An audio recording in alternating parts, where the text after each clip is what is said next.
Work done bye tangential force.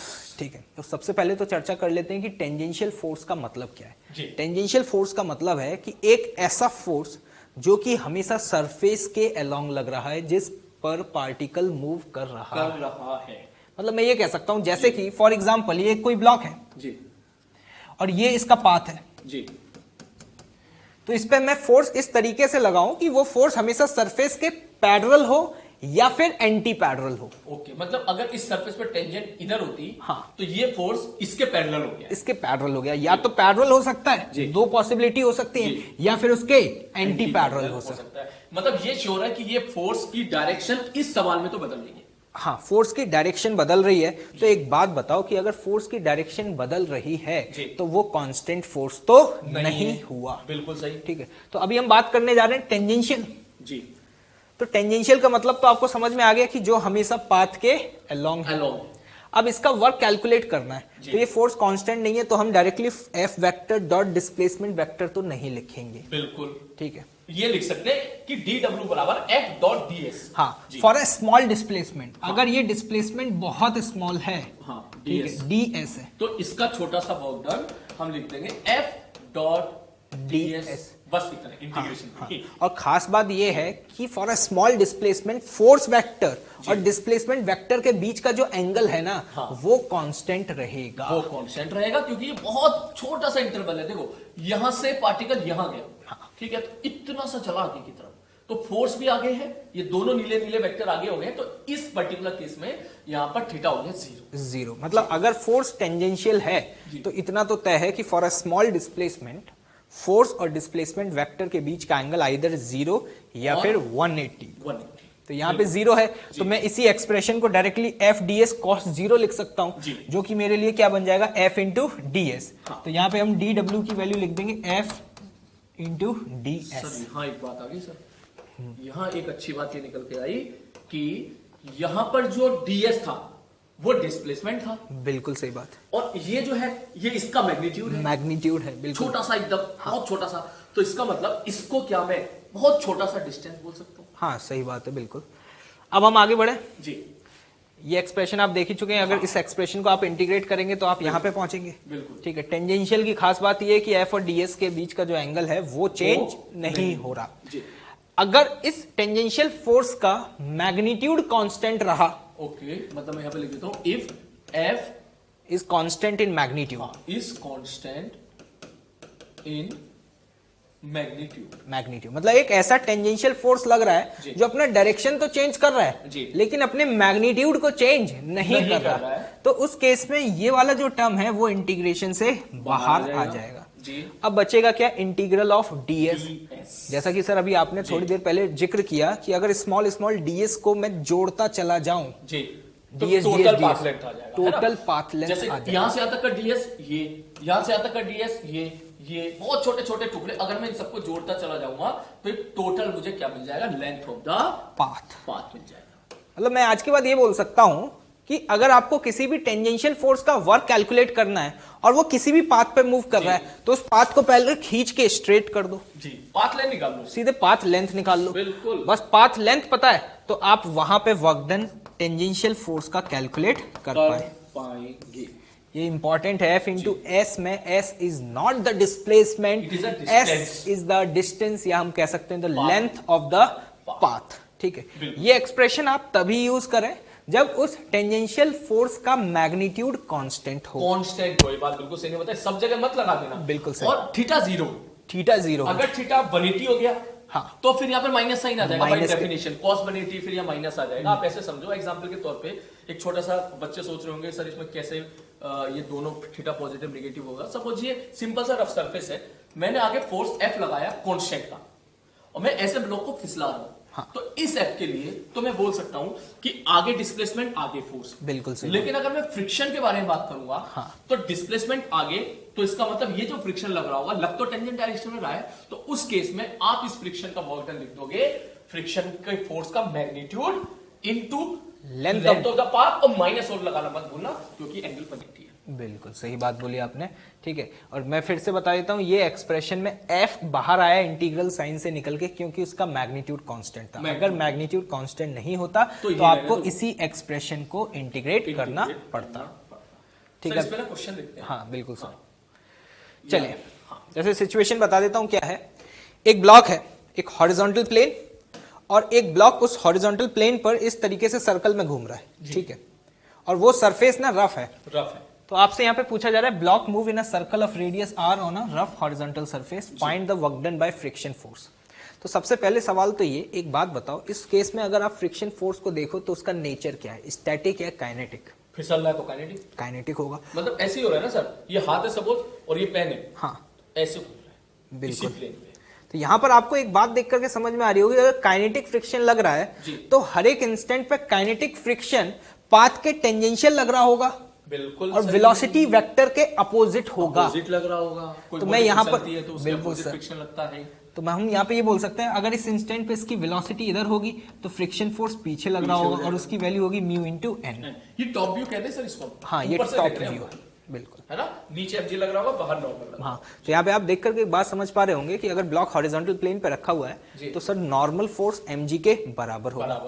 तो हम ये कह सकते हैं कि जो फ्रिक्शन फोर्स का मैग्नीट्यूड है वो कांस्टेंट होगा, क्योंकि उसकी वैल्यू हमेशा म्यू mg रहेगी, लेकिन डायरेक्शन बदल रही होगी। डायरेक्शन बदल रही होगी। वो ऐसे, अगर ये ब्लॉक जब कभी पहुंच के ये ऐसे चला ऐसे चला ऐसे चला, कभी सपोज यहाँ पर आ गया, ये एरो ऐसे बना हुआ है सर, इसका मतलब हम इसको ऐसे बोल सकते हैं, सेंस अपोजिट दिया, सेंस अपोजिट है कि इस इंस्टेंट पर अगर इसकी वेलोसिटी इधर थी तो फ्रिक्शन लग रहा होगा पीछे, जमीन से पीछे की तरफ। जब ये ब्लॉक कभी इधर पहुंच गया होगा तो इसकी वेलोसिटी इधर होगी तो फ्रिक्शन लग रहा होगा नीचे की तरफ। जी, तो जाहिर सी बात है, इधर फ्रिक्शन इधर, इधर फ्रिक्शन इधर। सपोज यहाँ की बात करेंगे तो फ्रिक्शन लग रहा होगा इधर और वेलोसिटी हो रही होगी इसकी इधर। मतलब आप खास बात यहाँ पे ऑब्जर्व कर पा रहे हैं, ये एक ऐसा फोर्स है जो अपना डायरेक्शन तो लगातार चेंज कर रहा है, लेकिन उसका मैग्नीट्यूड कांस्टेंट है। और सर डायरेक्शन हमेशा टेंजेंशियल है। टेंजेंशियल है, सही बात है। अगर वो यहाँ से यहाँ थोड़ा सा खिसकेगा ना तो फ्रिक्शन इस डायरेक्शन में लग रहा है। मतलब हम ये बोल सकते हैं कि हर एक इंस्टेंट पर फ्रिक्शन फोर्स और वेलोसिटी वेक्टर एक दूसरे के 180 डिग्री पर है। तो मैं यहां पर डायरेक्टली जब ये पूरा एक चक्कर काट लेगा उस दौरान मैं यहां पे work done by friction force क्या लिखूंगा, देखना ध्यान से, mu mg force into length of the path. Length of a path क्या होगी, 2 पाई r, लेकिन आगे लगेगा माइनस साइन, क्योंकि अभी भैया जो फ्रिक्शन फोर्स है वो हमेशा उसके डिस्प्लेसमेंट के अपोजिट लग रहा रहता है। यहाँ पर एक डाउट हो रहा था, मैंने काफी कॉमन डाउट देखा है, वो डिस्कस कर लेता हूँ कि बच्चे बोलते हैं सर देखो फ्रिक्शन फोर्स है, मैं उनका डाउट्स बता रहा हूँ। हाँ। मैंने कहा हाँ भाई काइनेटिक फ्रिक्शन है, मैंने कहा हाँ भाई सर इसका जो काइनेटिक फ्रिक्शन की जो वैल्यू आती है कांस्टेंट होती है। मैंने कहा सर ये घूम फिर के वहीं पर आ गया तो डिस्प्लेसमेंट तो जीरो हो गया, तो वर्क डन जीरो होना चाहिए। तो मैंने कहा भाई आप अधूरी बात बता रहे हो, काइनेटिक फ्रिक्शन की वैल्यू कांस्टेंट है लेकिन डायरेक्शन तो अलग हो गया ना। आपने ये फॉर्मूला क्यों लगा दिया F.D वाला, फोर्स का डॉट प्रोडक्ट डिस्प्लेसमेंट, वो तो तब लगाते थे जब फोर्स कांस्टेंट होता था। बिल्कुल सही बात बोली आपने सर। ये वाला जो एक्सप्रेशन था F vector dot S vector, ये सिर्फ और सिर्फ तभी वैलिड था जब फोर्स का direction as well as magnitude दोनों कांस्टेंट हो। यहां मैग्नीट्यूड कांस्टेंट है लेकिन डायरेक्शन चेंज हो रहा है। मतलब सिंपल सी बात ये है कि सर ये वेरिएबल फोर्स है ना, वेरिएबल फोर्स है, सही बात। तो अगर कभी कभी कहना है कि इस तरीके के ऑब्जेक्टिव क्वेश्चन पूछ लिए जाते हैं कि अगर डिस्प्लेसमेंट जीरो होगा तो क्या work done by force zero होगा, तो हम ये कहेंगे कि वो फोर्स के नेचर पर डिपेंड करता है। अगर फोर्स कांस्टेंट है तो हो जाएगा, तो हो जाएगा डिस्प्लेसमेंट जीरो, तो वर्क डन जीरो हो जाएगा। लेकिन अगर कोई इस तरीके का टेंजेंशियल फोर्स है तो आप देख पा रहे हैं कि इस केस में तो जीरो नहीं हो रहा। जी, आगे बढ़े। आई होप कि समझ में आ रहा होगा। चर्चा होगी छोटे सवाल में सर। हाँ जी सर, आगे जाकर के ऐसे हम क्वेश्चन सॉल्व करेंगे जहां पर क्या होगा कि एक बॉडी के ऊपर स्प्रिंग फोर्स भी लग रहा होगा, टेंजेंशियल फोर्सेस भी लग रहे होंगे। अच्छी बात उठाई। वैसे हम आपको बता दें कि हम क्या स्ट्रेटेजी फॉलो कर रहे हैं। पहले हमने आपको बताया सिंपल कांस्टेंट फोर्स का वर्क डन, बिल्कुल mg का, और छोटे छोटे सवाल किए। फिर हम कांस्टेंट फोर्स के बाद फिर आराम से गए वेरिएबल फोर्स, उसके सिंपल सिंपल सवाल किए। टफ सवाल अभी तक नहीं उठाया। फिर हम गए स्प्रिंग फोर्स पे, उसके सिंपल सिंपल सवाल किए। फिर हम लोग गए इस वाले कैटेगरी में। तो ऐसे जितने छोटे छोटे पार्ट्स हैं पहले हम उनको उठाएंगे और फिर उन सबको मिक्स करके बिल्कुल सही बात बोली। फिर जो है अच्छे लेवल के सवाल उसके बाद आएंगे। अभी तो हम देख रहे हैं कि फोर्सेस जो अलग अलग तरीके के हैं उनका वर्क कैसे कैलकुलेट करते हैं, क्योंकि इस चैप्टर में अच्छे न्यूमेरिकल तब बनते हैं जब हम वर्क एनर्जी थ्योरम पढ़ लेते हैं। हाँ, वर्क एनर्जी थ्योरम पढ़ ले जब सारे क्वेश्चन मिक्स हो जाते हैं। हाँ, जहां पे हर टाइप के फोर्सेस लग रहे होंगे। हाँ। और फिर वहां पे हमें हर इंडिविजुअल फोर्स का वर्क कैलकुलेट करके उनका समेशन करना होगा, उसकी चर्चा आगे करेंगे। अभी तो बिल्कुल बेसिक फंडामेंटल चीजें देखते जा रहे हैं, क्योंकि ये अगर आपने अच्छे से समझ लिया तो फिर सर आगे तो बहुत क्विकली हम क्वेश्चंस को सॉल्व कर सकते हैं। तो आगे बढ़े सर, आगे बढ़ते हैं। चलिए देखते हैं अगला न्यूमेरिकल। इसका आंसर आपको पता ही है, बहुत आसान। ठीक है, हाँ, ये बढ़िया क्वेश्चन है। क्वेश्चन क्या है आपको एक्सप्लेन कर देता हूं। एक m मास का पार्टिकल है जो कि एक स्ट्रिंग से कनेक्टेड है। जिस स्ट्रिंग की जो लेंथ है वो आपको यहां पर L दी हुई है। ठीक है, ये इनिशियल पोजीशन है और ये है फाइनल पोजीशन। और उस गिवन पार्टिकल के ऊपर दो फोर्स लग रहे हैं, एक F1 और दूसरा F2। इन फोर्सेस की कुछ खास बातें हैं सर। हाँ, उसने बोला कि F1 हमेशा हॉरिजॉन्टल है, ऑलवेज हॉरिजॉन्टल है। उसका मैग्नीट्यूड F1 कांस्टेंट है और इसका डायरेक्शन भी कांस्टेंट है। हाँ, मतलब इस इंस्टेंट पर जब पार्टिकल होगा तब भी F1 इधर ही लग रहा होगा। और एक फोर्स और लग रहा है F2 जो हमेशा टेंजेंशियल लग रहा है। मतलब इस इंस्टेंट पर वो इधर लग रहा है। मतलब हम ये कह सकते हैं कि सर जो F2 है उसका मैग्नीट्यूड तो कांस्टेंट है लेकिन डायरेक्शन हर इंस्टेंट पे चेंज हो रहा है। तो मतलब ये टेंजेंशियल फोर्स हो। ये तो ये जो अभी पढ़ा था हम लोगों ने। मैं यहाँ पर एक चीज लिख देता हूँ कि F1 का जो मैग्नीट्यूड है वो कांस्टेंट है। हाँ। और F2 का जो मैग्नीट्यूड है वो भी कांस्टेंट है, ऐसा आपको गिवन है। बिल्कुल सही जी। क्वेश्चन पूछा जा रहा है work done bye these forces. ये है इनिशियल, ये है फाइनल पोजीशन। जब लोअर मोस्ट पोजीशन से हॉरिजॉन्टल पोजीशन में स्ट्रिंग पहुंचती है, इस दौरान इन फोर्स का वर्क क्या होगा? मेरे हिसाब से तो सर ऐसे क्वेश्चन इतने कर चुके हैं तो बहुत ही आसान है। बहुत ही आसान है, दो सवाल को मिक्स कर दिया हमने। हाँ जी सर, जो F1 है वो एक कांस्टेंट फोर्स है इधर। हाँ, तो मैं क्यों ना पार्टिकल का केवल इधर का डिस्प्लेसमेंट, ये बात हम कर भी चुके हैं कांस्टेंट फोर्स के लिए, कि जब भी हमें कांस्टेंट फोर्स का वर्क लिखना होता था तो सर हम सिर्फ ये देखते थे कि फोर्स के डायरेक्शन में डिस्प्लेसमेंट कितना हुआ है। बिल्कुल। तो सर देखो फोर्स इधर और इस डायरेक्शन में पार्टिकल का डिस्प्लेसमेंट इतना है। सर ये तो L ही है ना? हाँ, तो L हो गया सर। तो ये तो सीधे सीधे वर्क डन बाय F1 की वैल्यू तो मैं F इंटू L ही लिख दूंगा। F1 है ना? F1। अब बात करते हैं F2 की। क्या F2 कांस्टेंट फोर्स है? भैया डायरेक्शन चेंज हो रहा है, लेकिन आपको दिख रहा है कि ये हमेशा पाथ के टेंजेंट है। तो ये हम अभी थोड़ी देर पहले चर्चा कर ही चुके हैं। ऐसे फोर्स का वर्क डन लिखने का तरीका F2 into length of the path. और सर इस पाथ की जो लेंथ है वो 2πr/4 है। हाँ, तो मतलब 2πr/4। तो मेरे को क्या समझ में आ रहा है? πr/2 R की वैल्यू यहाँ पे L लिख लेना भाई, πL/2। ये आ जाएगा F2 का वर्क। बहुत आसान क्वेश्चन है। आसान क्वेश्चन है, इसमें कुछ बच्चों को डाउट नहीं आता है, बस उनके दिमाग में चर्चा चल रही होती है क्या कि सर ये जो है mg का वर्क mg भी तो लग रहा होगा। अरे भाई लग रहा होगा, लेकिन उसका वर्क पूछा थोड़ी ना है आपसे। पूछा थोड़ी गया, ऐसे तो पता नहीं कौन कौन से लग रहे होंगे। टेंशन भी लग रही होगी। जी, हमने पहले बता दिया आपको उसी फोर्स पे फोकस करना है जिसका वर्क डन आपसे पूछा जा रहा है। आप इस बारे में बिल्कुल भी ना सोचें यहाँ से वहां कैसे गया होगा, क्या इसके पास कोई वेलोसिटी होगी, क्या नहीं होगी। मुझे किसी भी गिवन फोर्स का वर्क कैलकुलेट करना है, उसके लिए तो मुझे सफिशिएंट इंफॉर्मेशन दी हुई है। जी सर। चलो सर आगे बढ़ाए, आगे बढ़ते हैं सर। अगला क्वेश्चन, ये आप आंसर मैच करा लीजिएगा। ये वही सेम आ रहा है। हेलो डियर स्टूडेंट्स, अब हम इस चैप्टर में अगला नेक्स्ट टॉपिक स्टार्ट करने जा रहे हैं, वर्क एनर्जी थ्योरम। और मैं आपको बता दूं कि ये इस चैप्टर का one of the most important topic है। मोस्ट जितना मोस्ट बोले ना उतना कम है इसके लिए। इनफैक्ट पूरा जो वर्क पावर एनर्जी है इस पे डिपेंडेंट है। और सर मैं तो ये कहूंगा कि आगे के जो चैप्टर्स आएंगे वहां पर इस थ्योरम की एप्लीकेशंस बहुत ज्यादा यूज होने वाली है। इवन 12th क्लास में भी हम इस थ्योरम का पीछा छोड़ने वाले नहीं है। इसलिए हम लोगों ने सोचा है कि इसको हम थोड़ा स्लोली उठाएंगे और क्वेश्चन भर भर के करेंगे। बिल्कुल, यहाँ इतनी मस्त प्रैक्टिस हो जाए कि आपको डर ही निकल जाए। और इन शॉर्ट अगर हम बोले तो कहीं ना कहीं हम आपको इस थ्योरम के लिए प्रिपेयर्ड ऑलरेडी कर चुके हैं।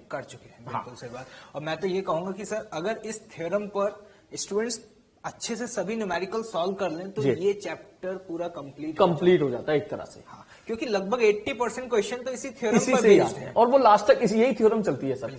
तो पहले थ्योरम बताते थे हम लोग इसमें थ्योरम में ये होता है, ये इसका प्रूफ पे हम अभी नहीं जाएंगे, हम सीधा थ्योरम टू द पॉइंट आके उसके एप्लीकेशन पे जाएंगे। मतलब स्टेटमेंट की बात कर रहे हैं, स्टेटमेंट की बात कर रहे हैं कि work done by all the forces acting on a particle और an object is equal to the change in its kinetic energy. In short, किसी पार्टिकल पे दुनिया भर के 50 फोर्स लग रहे हो, वेरिएबल लग रहे हो, कांस्टेंट लग रहे हो, डायरेक्शन बदल रही हो, मैग्नीट्यूड बदल रही हो, स्प्रिंग फोर्स लग रहा हो, एमजी लग रहा हो, नॉर्मल लग रहा हो, और जो है वो टेंजेंट वाला लग रहा हो, कितने भी तरह के फोर्सेस लग रहे हो, सबका वर्क डन अगर हम जोड़ें तो इक्वल टू आता है चेंज इन काइनेटिक एनर्जी। बिल्कुल सही बात जी आपने सर। इसको अगर हम आगे देखें तो सर ये रहा statement, work done net equal to change in kinetic energy, या इसको अपन ये भी बोल सकते हैं कि work done by all the forces. जैसा कि यहाँ पे एक्सप्रेशन में लिखा हुआ है ना, नेट वर्क डन। नेट का मतलब ही है कि उस गिवन ऑब्जेक्ट या पार्टिकल के ऊपर जितने भी फोर्सेस लग रहे हैं ना, उन सभी फोर्सेस का इंडिविजुअली वर्क कैलकुलेट करो, उन सबका समेशन करो, और ये समेशन हमेशा चेंज इन काइनेटिक एनर्जी के बराबर आएगा। सर अभी हम ये वर्क एनर्जी थ्योरम किसी पार्टिकल के लिए पढ़ रहे हैं, हाँ, सिस्टम के लिए भी पढ़ेंगे, आगे जाकर के हम ऐसे सिस्टम के लिए भी पढ़ेंगे जिसमें एक से ज्यादा पार्टिकल हो। एक से ज्यादा पार्टिकल हो, बिल्कुल सही। पहले हम पार्टिकल की प्रैक्टिस करेंगे, फिर सिस्टम पे जाएंगे। हाँ, चलें सर इसको। तो जो है काइनेटिक एनर्जी, एक फॉर्मूला लिख दिया, आपको याद होगा, हाफ mv स्क्वायर होता है, p स्क्वायर बाई 2mv लिख देते हैं, जब p is the momentum of that particle. किसी भी गिवन पार्टिकल के लिए एक्सप्रेशन वैलिड है। तो सर आगे बढ़ते हैं। मस्त फील तो तभी आएगी जब क्वेश्चन करेंगे। लेवल हम बिल्कुल 0 लेवल से उठाएंगे और धीरे धीरे लेवल बढ़ाते चले जाएंगे। पहला क्वेश्चन है कि find change in the kinetic energy of the particle, जब पार्टिकल को यहां से यहां तक डिस्प्लेस किया है ये फोर्स लगा के। सर जैसे ही क्वेश्चन आया तो मेरे दिमाग में एक बात आ रही है कि जब भी इस टाइप के क्वेश्चंस आते हैं कि चेंज इन काइनेटिक एनर्जी बताओ या स्पीड बताओ, तो लोगों के दिमाग में एक थॉट आता है, यार मैं काइनेटिक एनर्जी कैसे कैलकुलेट करूं? हाँ। मुझे तो मास भी नहीं पता, स्पीड भी नहीं पता। बिल्कुल, मास गिवन नहीं है, स्पीड भी। बिल्कुल सही बात आपने बोली है। बस जहां भी चेंज इन काइनेटिक एनर्जी आ जाए, आप एक बार ये जरूर सोचना कहीं वर्क एनर्जी थ्योरम का रास्ता तो नहीं है। बिल्कुल सही बात भैया। कोई भी क्वेश्चन ऐसा दिख रहा हो ना जहां काइनेटिक एनर्जी का इन्वॉल्वमेंट हो रहा हो, सबसे पहला थॉट जो तुम्हें क्लिक करे वो ये कि कहीं वर्क एनर्जी थ्योरम वहां तक मुझे पहुंचाएगा तो नहीं। जी, तो वर्क एनर्जी थ्योरम में कहेगा कि work done by this force, only ये फोर्स लग रहा है और कोई फोर्स लग ही नहीं रहा, equal to change in kinetic energy. मतलब मैं ये कह सकता हूं ना कि सर उस गिवन पार्टिकल पे सिर्फ यही फोर्स है। मतलब आपसे चेंज इन काइनेटिक एनर्जी पूछने का मतलब हो गया यही पूछ रहा है। लल्लू सा सवाल एकदम। ये तो कांस्टेंट फोर्स है। बिल्कुल, तो डॉट प्रोडक्ट कांस्टेंट फोर्स का वर्क आपको पता ही है, force vector dot displacement vector. तो डिस्प्लेसमेंट वेक्टर एस वेक्टर मैं यहाँ पे लिख सकता हूं 5 - 2 3 i कैप और 7 - 3 4 j कैप। तो मेरे हिसाब से डायरेक्ट आंसर आ जाएगा 3 × 3 + 4 × 4।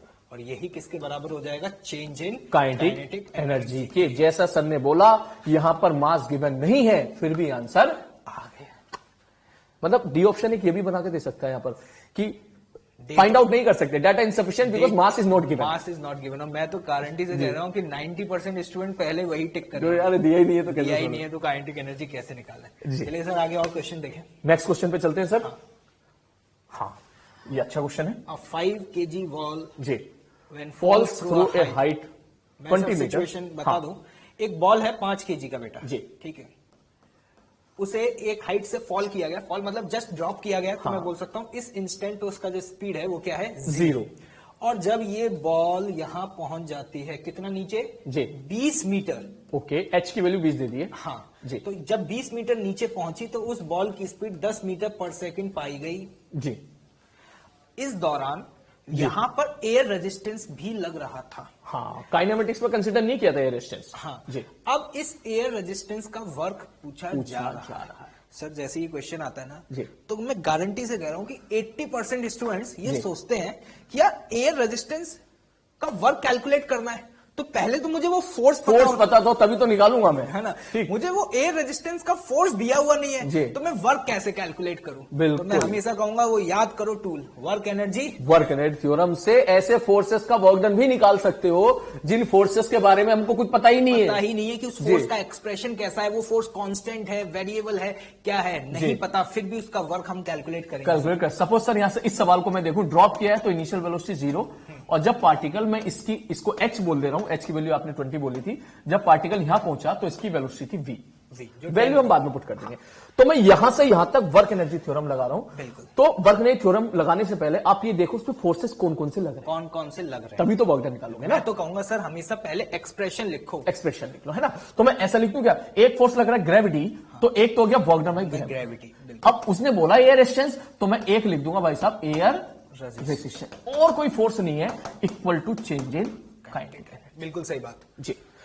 अब वर्क डन बाय ग्रेविटी, ये पार्टिकल नीचे कितना आया, h, तो ये हमको पता है कि mgh हो जाएगी प्लस लगा के, प्लस, बिल्कुल सही बात। ये हम इसके लिए प्रिपेयर कर चुके हैं बच्चों को पहले से ही, पहले ही सिखा चुके हैं कि ग्रेविटी का वर्क पॉजिटिव होगा अगर वर्टिकली डाउनवर्ड आ रहा है, नीचे जा रहा है तो, है ना। प्लस वर्क डन बाय, यहां पे क्या हो जाएगा, एयर रेजिस्टेंस इक्वल जो कि अननोन है, equal to change in kinetic का मतलब फाइनल काइनेटिक एनर्जी जो कि हो जाएगी हाफ एम वी फाइनल का स्क्वायर माइनस इनिशियल, और इनिशियल काइनेटिक एनर्जी कितनी थी, जीरो, तो ये हो गया टर्म जीरो। अब ये वैल्यूज आपको दी हुई हैं, यहाँ पे पुट करें। सर यहाँ पे एक और बात मुझे समझ में आ रही है, स्टूडेंट थोड़ा सा यहाँ पे दिमाग लगाते हैं, वो कहते हैं क्या एयर रेजिस्टेंस का वर्क नेगेटिव होगा, तो वो यहाँ पे नेगेटिव साइन पहले से ही लगाने लग जाते हैं। ना ना ना ना, भैया एक्सप्रेशन में वैल्यू पुट करो। मैं तो कहूंगा कि जो भी चीज अननोन होती है ना, उसका साइन पुट मत किया करो, साइन करते ही नहीं कभी आप, तो उसको एज इट इज रखो, एज इट इज रखो, सॉल्व करो। अगर वो वर्क डन नेगेटिव आना होगा तो वो मैथमेटिकल इक्वेशन तुम्हें अपने आप नेगेटिव आंसर दे देगा। सर इसको निकाल ही लेते हैं, चेक कर सर। देखो वहां से 10 सॉरी 5 50 h कितना था सर, 20, तो 50 वैल्यू रखूंगा इंटू 20 होगा 1000 plus work done by air resistance equal to, ये हो गया half into 5 into 10 V final 100। तो अगर हम यहां से देख रहे हैं सर, तो ये हो जाएगा 250, ये हो जाएगा 250, ये उधर जाएगा तो इसका माइनस 750, मतलब ऑटोमेटिकली एयर रेजिस्टेंस का वर्क डन नेगेटिव आ गया। देखा तुमने, मुझे नहीं पता था जी कि भैया ये फोर्स कहां लग रहा है, कैसे लग रहा है, इसका वर्क नेगेटिव आएगा पॉजिटिव आएगा। मैंने तो एक्सप्रेशन लिखा, जितने भी फोर्स लग रहे थे उन सबका समेशन किया जी, अपने आप मैथ्स ने बता दिया कि भैया एयर रेजिस्टेंस का वर्क नेगेटिव आएगा। बिल्कुल सही बात। बढ़े आगे सर, बिल्कुल। हाँ, आंसर मैच करा लीजिए, वही आंसर आया था 750 जूल। अगला क्वेश्चन, मैं सर क्वेश्चन समझाता हूँ एक्सप्लेन कर दूं। हाँ ये जरूरी है, क्वेश्चन एक्सप्लेन कर देते हैं। देखो ये है इनिशियल पोजीशन बेटा जी, ठीक है, मैं इसको आई से रिप्रेजेंट कर रहा हूँ। हाँ, और ये है फाइनल पोजीशन। हाँ, मतलब फाइनल पोजीशन सर, इसका मतलब ऐसे है, और ये है नेचुरल, ये है फाइनल पोजीशन। बिल्कुल, स्प्रिंग लगी हुई है। हाँ।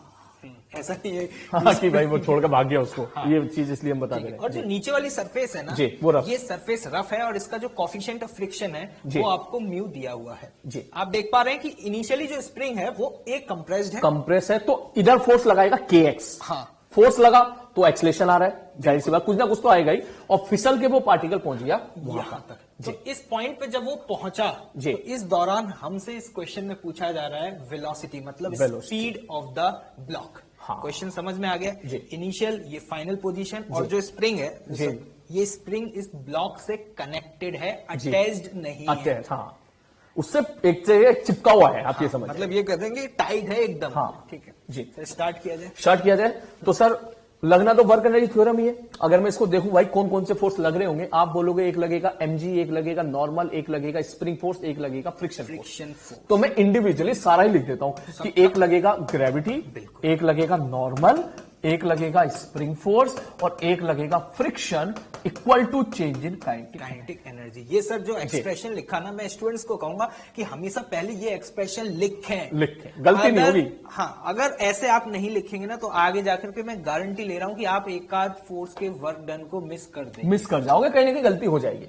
और ऐसे लिखोगे ना तो और ज्यादा मतलब दिमाग आपका अच्छे से चलेगा कि हर फोर्सेस के बारे में। जब बार बार वर्क डन लिखोगे तो डर खत्म होता चला जाता है। जैसे सर यहाँ पे स्टूडेंट्स को एक और डाउट आता है कि सर आपको कैसे पता चला कि हमें वर्क एनर्जी थ्योरम यूज करनी चाहिए। हाँ, वेलोसिटी।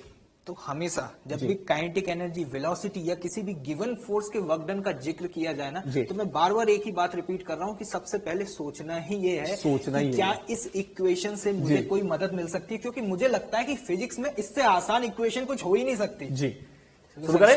तो वर्क डन बाय ग्रेविटी की अगर हम बात करें सर, तो वो तो हो जाएगा जीरो। डिस्प्लेसमेंट आगे है, बिल्कुल सही, और mg नीचे लग रहा है। नॉर्मल का वर्क डन भी जीरो, बिल्कुल सही बात। स्प्रिंग का वर्क डन का फॉर्मूला हम लगा रहे हैं हाफ के एक्स इनिशियल। अब देखो एक्स इनिशियल कितना है सर, ए। तो मैं माइनस ए नहीं रखूंगा, ए ही रखूंगा, ए ही रखूंगा। हाँ, चेंज इन लेंथ। हाँ, कितना कंप्रेशन है, ये हो गया सर एक्स इनिशियल का स्क्वायर, माइनस सब फाइनली कितना है, बी खिंचा हुआ है तो ये बेटा फाइनल ए प्लस बी मत रख देना। हाँ। चेंज इन लेंथ हमेशा नेचुरल लेंथ से से मेजर किया जाता है। ये है इसका नेचुरल लेंथ और यहाँ से बी आ गया। हाँ, यहाँ पे एक कंप्रेस था, उस जगह पे बी खिंचा हुआ है, तो यही वैल्यू तो रखनी होती है ना मुझे नेचुरल लेंथ से। हाँ, वर्क बाय फ्रिक्शन बचा हुआ है, जाहिर सी बात है ये वही वाला आ गया, टेंजेंट वाली कहानी आ गई यहाँ पर। देख रहे हो आप, फ्रिक्शन फोर्स यहाँ पे टेंजेंशियल फोर्स हाँ, होगा हमेशा पीछे की तरफ होगा, लग रहा होगा म्यू एन, नॉर्मल की वैल्यू mg होगी सर जी। तो मैं सीधा लिख दूं सर, हाँ। फ्रिक्शन लग रहा है पीछे, डिस्प्लेसमेंट है आगे, तो मैं बोल दूंगा यहाँ पर कि वर्क डन हो जाएगा माइनस। बिल्कुल सही बात। ठीक है सर, फ्रिक्शन फोर्स की value mu into mg, where mu is the kinetic friction. हाँ, ठीक। अब डिस्प्लेसमेंट, तो सर ये बताओ इसका डिस्प्लेसमेंट जो दिखाई दे रहा है वो दिखाई दे रहा है a प्लस बी। और सर हम बात भी कर चुके हैं, जब भी किसी टेंजेंशियल फोर्स का वर्क लिखना होता था तो फोर्स इंटू लेंथ होता है, सिंपल पाथ लेंथ है ना, पाथ लेंथ कितना चला a प्लस बी, तो ये हो गया ये पूरा स्टेटमेंट। बिल्कुल सही बात। Equal to change in kinetic, change in kinetic मतलब half m v square v final का स्क्वायर माइनस, मैं हाफ m अगर कॉमन निकाल लूं तो मैं इसको ऐसे भी लिख सकता हूं, जहां पर इनिशियल वेलोसिटी यहां पर यहाँ रेस्ट से रिलीज किया गया है, तो यहाँ पर इनिशियल वेलोसिटी है 0। अगर क्वेश्चन में गिवन है, गिवन है, और अगर नहीं गिवन होता तो आप उसकी वैल्यू यहां पर पुट कर दे। सपोज कहता है कि इनिशियल वेलोसिटी 10-20 मीटर पर सेकंड है, तो आप इसकी वैल्यू 0 रख दे। मतलब हमने तो यहाँ पर ये जनरल एक्सप्रेशन लिखा है, हम आपको ये सिखा रहे हैं कि how to apply the work energy theorem. बिल्कुल सही, ये बात आपने बढ़िया बताई। हमसे ये उम्मीद मत करना इसकी वैल्यू रखो, इसकी वैल्यू रखो, इसकी वैल्यू रखो, म्यू की वैल्यू रखो, सॉल्व करके जगह इतनी है अपने पास, ठीक है, तो अपन तो ये एक्सप्रेशन लिखेंगे और इसके अंदर की वैल्यू पुट करके सॉल्व करना। सर हमें फिजिक्स सिखानी है, इन्हें मैथ्स मैं बुरा भाग थोड़ी ना सिखाऊंगा। हम तो उम्मीद कर रहे हैं मैथ्स तो इन लोगों की काफी स्ट्रांग होगी। सर आगे बढ़े। बिल्कुल सर, अगला क्वेश्चन, चलिए ये तो बहुत बढ़िया सवाल आ गया सर, इसको एक बार क्वेश्चन देखते हैं सर। एक्सप्लेन कर दूं सर? जी सर। यहाँ पे आप देख पा रहे हैं एक इंक्लाइन प्लेन है, हाँ। ये 37 डिग्री पर है और हाँ। ये रफ है, ठीक है। यहाँ पे कोफिशिएंट ऑफ फ्रिक्शन का वैल्यू आप देख पा रहे होंगे 0.5 है। हाँ एक ब्लॉक को नीचे से 20 मीटर पर सेकंड से फेंका गया है। जी। पूछा क्या है, distance travel by box on the plane before, मतलब बिफोर स्टॉप। जी, मतलब स्टॉप होने का मतलब उस पॉइंट पे इसका स्पीड क्या रहा होगा, 0 हो गया होगा। क्लियर? बिल्कुल। तो हमसे सर ये वाला डिस्टेंस पूछा जा रहा है, ये बिल्कुल, इसको हम क्या नाम देते हैं सर अभी? डी रख देते हैं। चलो सर डी रख देते हैं, शुरू करें सर। हाँ।